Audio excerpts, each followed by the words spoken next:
So the X-Carve, as many of you know, Inventables sent me an X-Carve a while back in exchange for a review. I got the table built a long time ago, got the X-Carve built shortly after that, and then sort of got really busy, so I haven't had any videos come out in the last couple of months. Sorry about that, but I'm back in the shop today, and I did get to use the X-Carve here and there, making parts for various tools around the shop, signs for my kids, that kind of thing, just kind of playing around with it. So I've gotten a pretty good feel for it, so I thought it would be a good chance to actually get this review done. So first and foremost, let me just say I like the X-Carve. I really do. I know a lot of people have sort of criticized anybody who does the review for it, but I had already planned to buy the X-Carve, so when the chance came up to get the X-Carve for free in exchange for a review, I jumped right on it. That being said, after having built it and gone through the whole process and the assembly and dealt with customer service and all of the rigmarole of getting this thing actually built, I would absolutely still buy it. So if that's the only reason you're here is to find out whether or not it's worth the money, then yes, I would still purchase this machine. I would happily recommend it to anybody. The only exception to that would be I would probably not go with the stock spindle. I would upgrade to the trim router right away. And in doing that, there's a couple of upgrades that I would recommend doing that I will certainly do once I upgrade to the trim router. There are a few quality control issues, however, and I'm going to go over those in more detail kind of as we go through this, but almost every issue that I did have related specifically to the spindle here. So if you do upgrade to the trim router, most of these problems will go away, and some of them are actually quality control issues and some of them are just design issues. There's also a few features or add-ons that I would really recommend either be made part of the kit or added as an addition that you can add on basically at the bottom of the ordering process. Things like this little skirt and bracket, which frankly I think is a must because the first time you cut anything on this, it's going to coat all of your rails in sawdust and stuff, which is going to end up causing nothing but trouble. Also, some form of cable wrap, I think really should be part of the kit. These CPAP hoses, thanks Steve Carmichael for this awesome tip, make awesome vacuum tubes if you want to hook up dust collection for it. But even if you don't do dust collection, this skirt alone is frankly a must. Also, this little Z axis knob is frankly a must, and I know you could buy something like that for the Shapeoko. I don't know if that same one would fit for this because my understanding is that some of this carriage was actually flipped upside down in the Shapeoko, and maybe they have one that you can just buy, but it wasn't offered at the bottom in that little list of add-ons, and if they do sell one, it should be. If not, one of the first things you're going to want to do is make one of these and one of these. Again, the actual vacuum system is probably not nearly as important. Just keeping the dust contained and on the table so that you can vac it up afterwards is the biggest issue, because you just don't want it on your rails, because that's that's eventually just going to cause a lot of skipping, and that's a problem a lot of people have had. So I have not had any trouble with my belt slipping. That being said, I way tightened them, like I over tightened them initially. In fact, I had to really pull to even get that first thread to thread when actually setting up the belts. And I didn't cut that day. So by the next day when I went to go cut, I think it essentially just stretched to the correct tension. So I've had 0 failed cuts on this machine. And so far the machine has performed flawlessly. The software, the Easel software, has had a few issues. It's kind of limited. It's great for a beginner. It's great for your sort of first carve stuff, but as soon as you want to do anything more advanced, that software is just not going to do it right now. If they would maybe add the ability to import G-code that was spit out by another program, that would maybe increase its usability. But it has a few issues with importing things like SVGs. It has a few features that are missing, like constrained proportion, and it has a few usability bugs as far as I'm concerned. Like for instance, whenever you select a new material, it resets the dimensions of the material, which is really counterintuitive because you start at the top, set your dimensions, and then pick your material. But when you pick your material, it changes all your dimensions again, and if you don't notice that, now the machine thinks you're cutting on a different size piece of wood. Now, does that matter? I mean, you can get around it, but yeah, I think that's a big usability bug. The constrained proportions thing was a big deal for me. You can group shapes together to make more complicated shapes, but you can't like subtract a shape from another shape, things like that. So like I said, the Easel software is good for your beginning stuff, but I would really recommend getting a better software or moving towards like a more professional system, even an open source one would be fine. There's a number of options out there, and I'll probably end up demoing the usability of some of those programs with the X-Carve in later videos, but in this, I'm just going to be dealing with the X-Carve itself and the Easel software. That being said, the Easel software is easy to use. The few little limitations notwithstanding, it works fairly well. There was one actual bug that I encountered that was repaired the very next day after I reported it. In fact, they already knew about it, and it was, was reported the day before I reported it, and it was repaired the next, following morning. Let's see what else. So the quality of the machine. Generally speaking, it's a very well-designed machine, and I think as far as the engineering perspective goes, for the most part, it's very good. There was one really annoying design flaw, as far as I'm concerned, huge design flaw, and that is with the positioning of this. So you have a home position on the board here that you cannot reach with the stock spindle, which makes it very confusing, and it makes you think maybe that you're doing something wrong, through the entire process. I ended up modifying mine just because I'm super anal about that kind of thing. So I modified my board so I could push it a little farther back.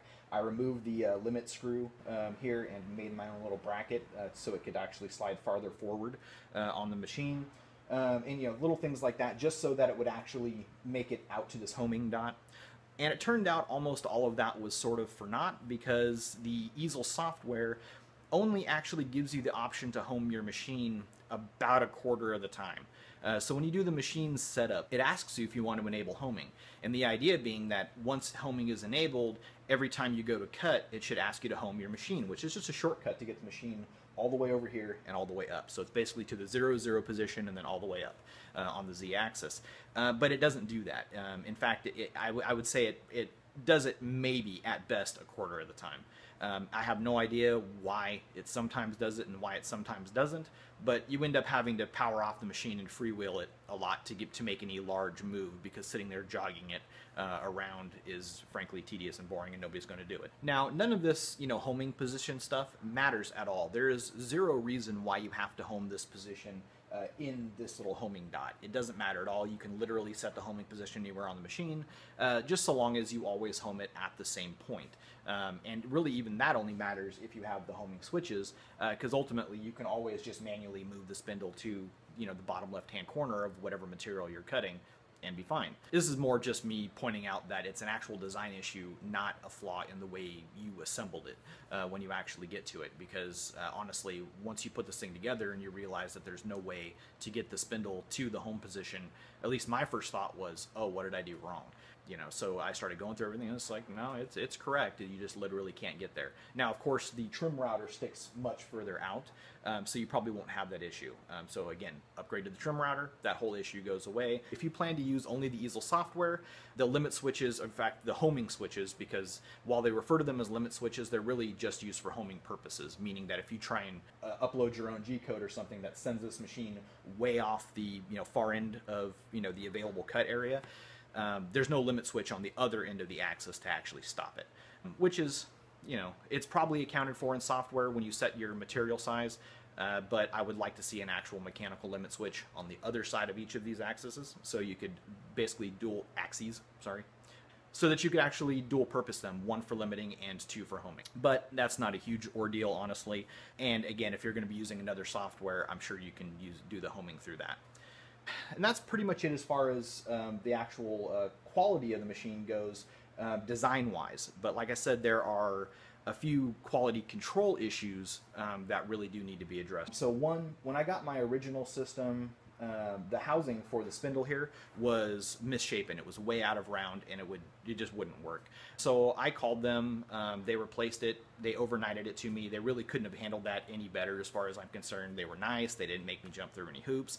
They overnighted the part to me. I mean, they handled as well as any company could handle it, but the part was still bad. Later I found out that the spindle that's actually in here has a quality control issue regarding, I don't know what you call this, I don't know, whatever this piece that bolts onto the spindle is. It has two flats ground on either side. The idea that you'll be able to use 2 wrenches, one on the collet and one on that little, shaft piece, to remove and replace bits. The issue is that these are not consistent. In fact, when they replaced this part, they actually sent me a whole new spindle. So I actually have 2 spindles. and the difference between these two flats, you know, how far apart they are on the two spindles, is almost a half a millimeter, which is huge. The larger of the two is a full millimeter off of the what's supposed to be 13 millimeter. It was actually just over 14 millimeter. So being a full millimeter out of spec is pretty crazy. And this is all made worse by the fact that I ultimately ended up with 3 13 millimeter wrenches in all this stuff. One that came with the spindle itself, and then 2 that it came as part of the toolkit that you can order.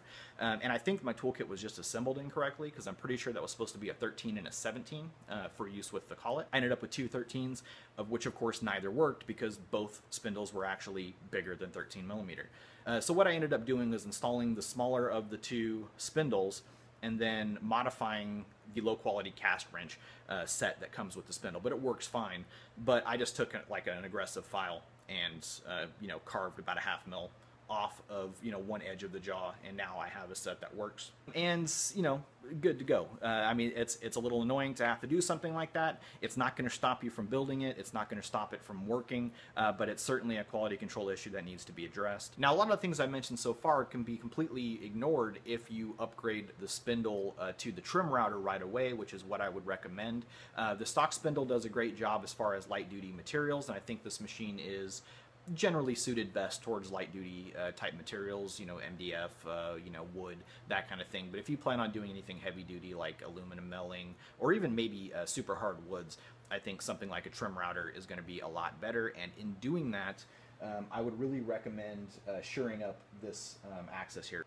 So the way this is built, you actually have 2 pieces of this slide here, but they're independently screwed to these end plates. Now the issue with this is that there's actually, you can probably see this on camera, there's a fair amount of deflection on this.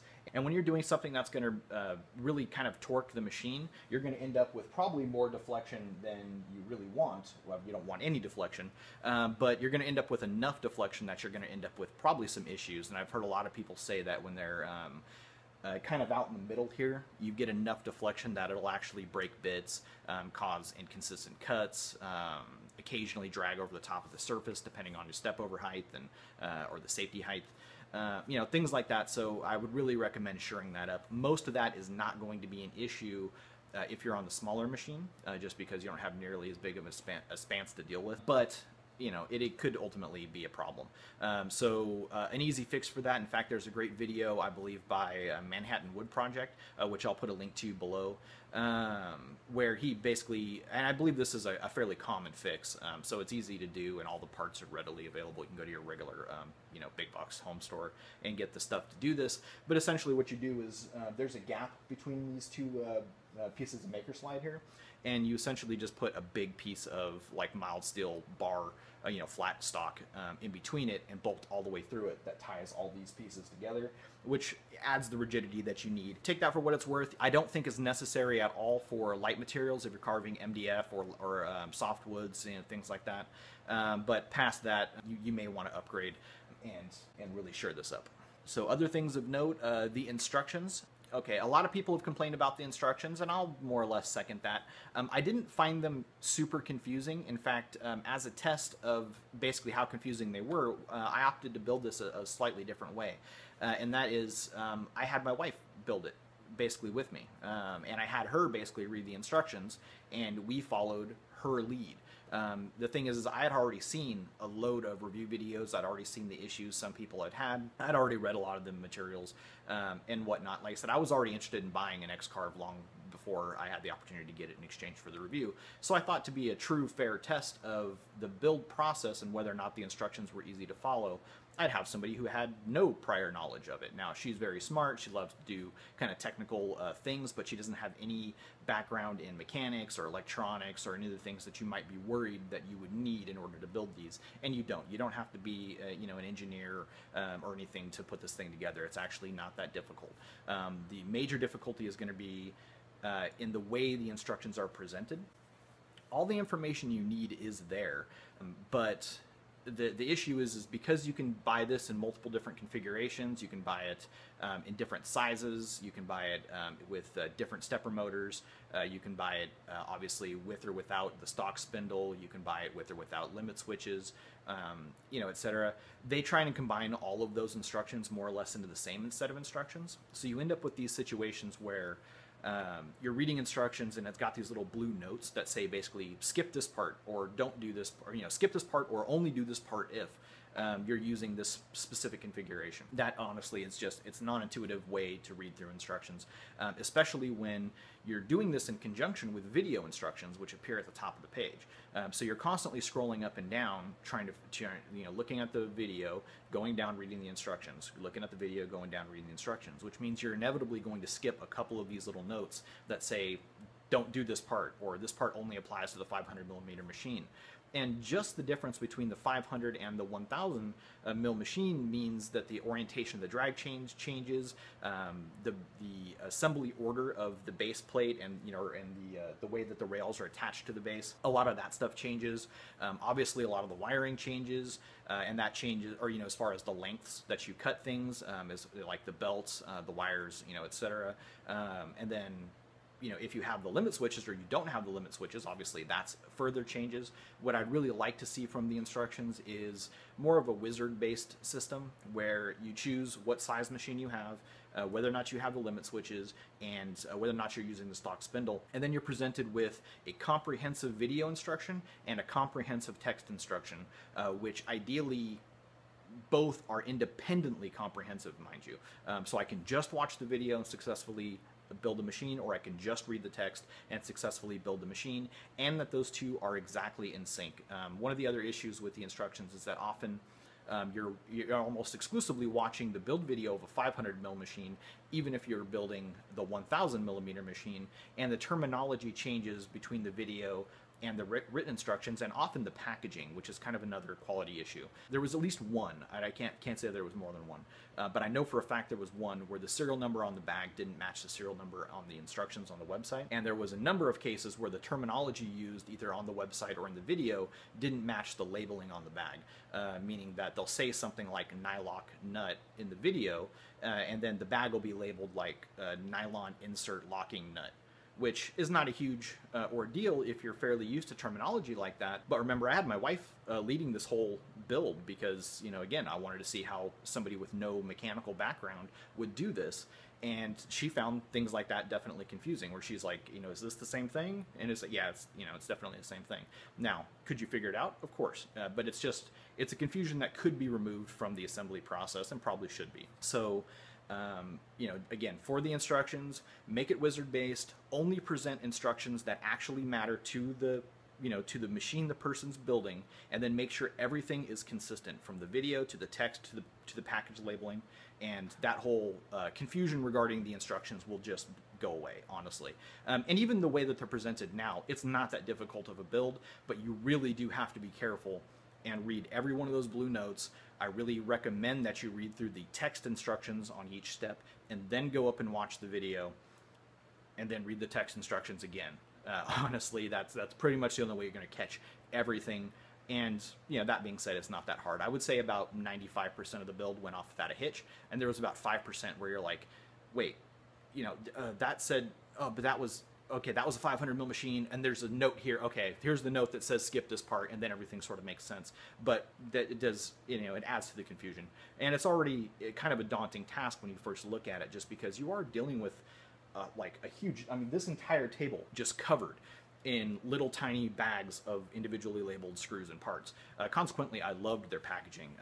The fact that everything came individually bagged and labeled made this whole process a million times easier. And if you're into like knolling and things like that, then this is, you know, just a dream build, because literally every single step you can just go find every little bag that goes to that step, lay them all out, follow the instructions, put it all together, put everything else away, do that for the next step and continue, and you essentially end up building a bunch of sub-assemblies, and that they're actually, you know, built and packaged as sub-assemblies as well. So it kind of simplifies what would be a very confusing task if they really didn't do the due diligence in packaging this thing well.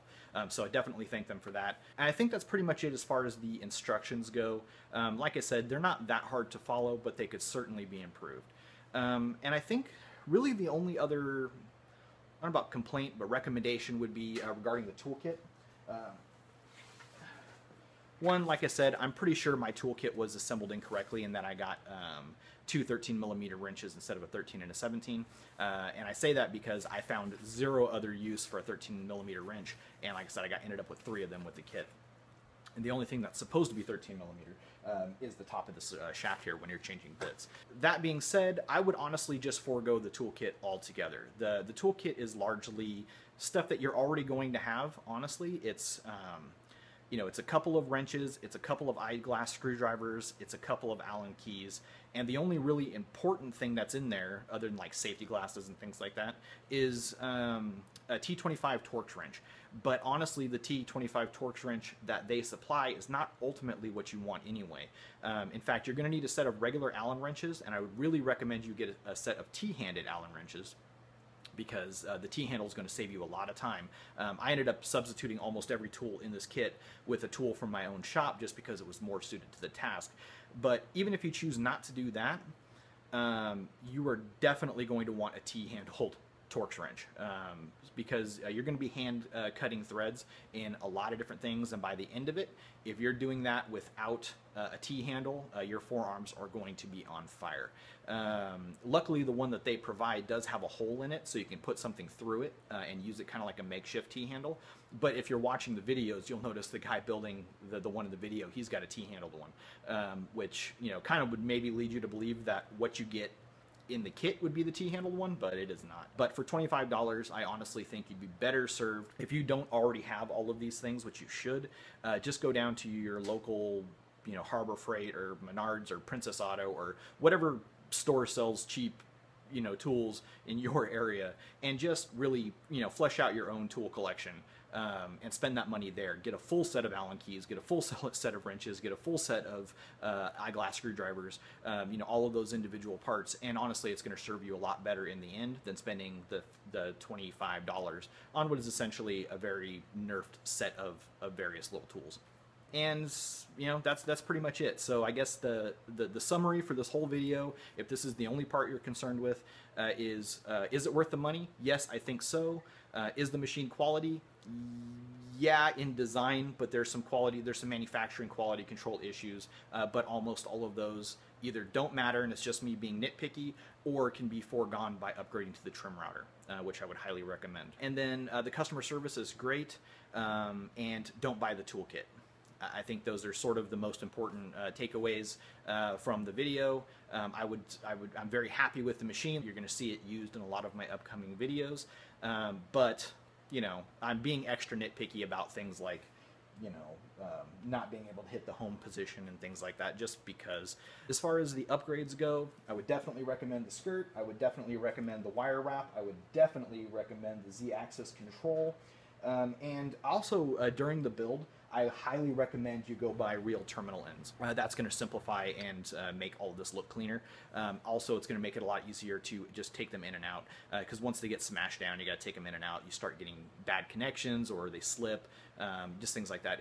It's really worth it to go. I think for like maybe $3, you can get a set of like 75 of these terminal ends from like any, you know, hardware store. You know, you'd be fine. That's pretty much it. So until next time, thanks a lot. Thanks for watching. And like I said, I'll keep you posted on you know, my experience with the machine and projects in the near future. Talk to you later. Bye.